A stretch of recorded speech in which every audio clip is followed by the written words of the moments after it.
Hi, this is Kimberly. This is a synopsis of Chapter 7 of the book Letters from Christopher, Tragic Confessions of the Watts Family Murders by Sherilyn Cadle, and this chapter is entitled The Last Family Vacation. And I just sat here for the longest time trying to form words into a couple of sentences that would make a short video to describe this chapter, but I didn't know how.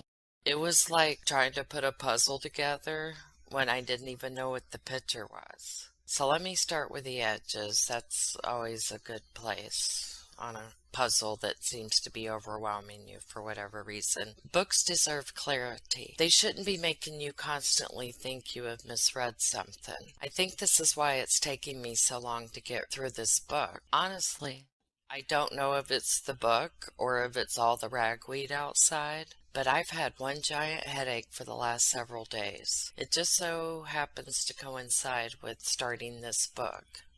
I'd really like to toss the book at this point, just forget it, but that would leave so many of you in the cold and those who are counting on me to read it for them so they don't have to fritter away their money.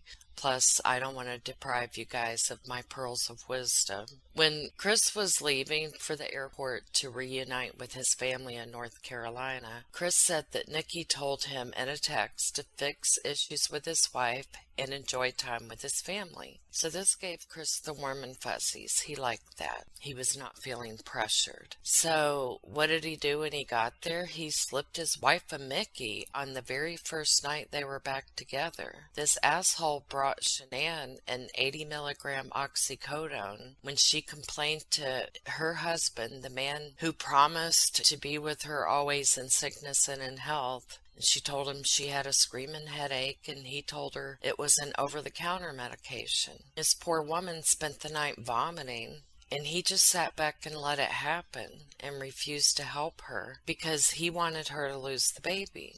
The baby he talked her into having. But then he was getting mixed signals from Nikki. And this confused Chris, and I know that's hard to believe that Chris was confused, but this is the guy that has a perpetually confused look on his dumb face. Nikki was demanding to know why Chris couldn't call her and why he could only text, and she was getting pissed off asking, "Are you with her?" Meaning his wife.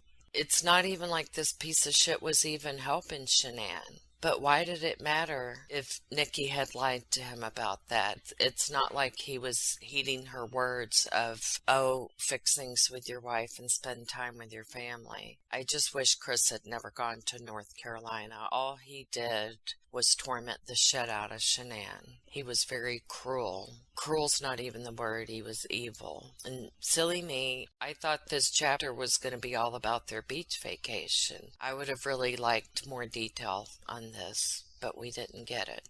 The book says when he returned from Colorado, he went to Nikki's using his work truck. I think it is supposed to say when he returned to Colorado or from North Carolina. Am I splitting hairs here? No, I don't think so, because it's confusing. And he didn't return from Colorado.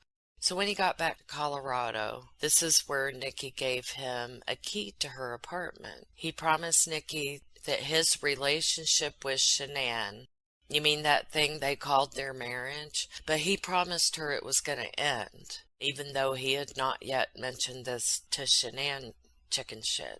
But wasn't this indicated to her from Chris in the beginning, the lie he told Nikki about how he was getting divorced? And the book says, had she taken the girls and gotten on a plane and gone home, it might have changed everything. Well, sure, it might have changed everything. I sure hope we're not blaming Shanann here for not doing that. Surely this is not the case. And who said this? Did Chris say that it may have changed things, or is it the author's opinion? The chapter mentions that Shanann had sent him, quote, a book, but it doesn't elaborate on the book or even give you the title of it. And the title of it was Hold Me Tight. But when Chris threw this in the trash, this is supposedly the first time he realized he could not have Nikki and his family at the same time. What? I thought he had been planning the murder for weeks, according to earlier in the book. And Shanann received a text saying the book would be delivered August 10th. So is this the first time he came to the realization just 3 days before the murders? This book just contradicts itself all over the place. And this chapter only briefly mentions the last family vacation. He didn't want to interact with his girls with the beach, and that feeling was mutual. They didn't want to be around him either, and they kind of went out of their way to avoid him, and they didn't want to play with him and stuff. And at one point it starts explaining paranormal stuff from a child's vantage point, and it doesn't even start a new paragraph. Again, this chapter's just all over the place. From Chris going to North Carolina, a bit about the vacation in Myrtle Beach, to poisoning Shanann with the oxycodone, to her getting the ultrasound when she came back, Chris getting the key to Nikki's place, and supposedly when he came to the realization that he couldn't have his family and his girlfriend simultaneously. And then Mrs. 𝐂𝐡 talks about how God tried to make Chris wreck his truck on the way to Nikki's house one day, and oh, how I wish that had happened. And it says, and I quote, "Christopher put it well when he said we always think something new feels better than the old. It didn't take long for Christopher to find out the old was much more appealing and comfortable than the something new." What is the author talking about? Is she talking about Shanann? Is this their way of a twisted compliment? Okay, so is he referring to Shanann as the old and Nikki as the new? And at what point did Christopher find out that the old was more appealing and comfortable? That it makes zero sense to me. Some of it seems like she's comparing Nikki and Shanann, and even if she is, how does this have anything to do with the final family vacation?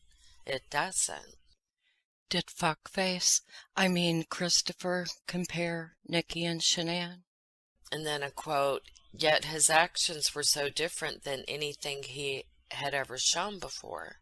This sentence would have made perfect sense had it been paired with, well, something that made sense, but it didn't. It has nothing to do with anything else that's being said.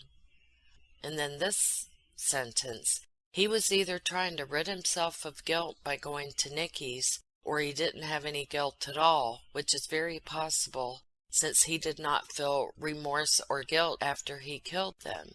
Again, what are we talking about here? Why didn't you fucking ask him? You were right there. You had a line of communication with him, right? A lot of this just makes zero sense to me. Honestly, the last two paragraphs in this chapter, they're just a bunch of random sentences thrown together. That's the only way I know how to portray it. It's almost as though she took some haphazard notes and ideas that came to her while pondering the book, shook it up and poured it out onto this page, or pages of the chapter.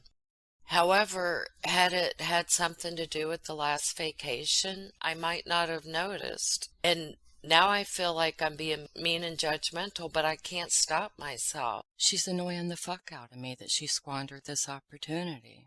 So I'm going to go put myself in timeout and read another chapter. I will pick up with chapter 8 in the next video. Hopefully it will make more sense to me, but much love and peace. Thank you for listening.